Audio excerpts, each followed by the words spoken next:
ద్రాక్షారామం ఎంత పుణ్య ప్రదేశం అంటే మనకి త్రిలింగాలలో ఒకటిగా, అలాగే పంచారామాలలో ఒకటిగా, అష్టాదశ శక్తిపీఠాలలో ద్వాదశ పీఠంగా, దక్షిణ కాశీగా, వ్యాస కాశీగా ఇలా అనేక రకాలుగా పిలువబడుతుంది. ఇప్పుడు భీమేశ్వర స్వామిని దర్శనం చేసుకుందాం. ఇక్కడ శివలింగం మనకి ఆత్మలింగంలో ఒక శకలం. ఆత్మలింగం శకలం పడినప్పుడు అలా పెరుగుతూ పెరుగుతూ మనకి ఓంకారనాదంతో అలా పెరుగుతూ పోతూ ఉందన్నమాట.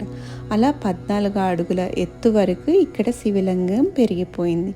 ఆ తర్వాత స్వయంగా శ్రీ సూర్యనారాయణ స్వామి వచ్చి బంగారు మారేడు దళాలతో అర్చన చేసి స్వామివారిని ప్రతిష్ఠించారంట.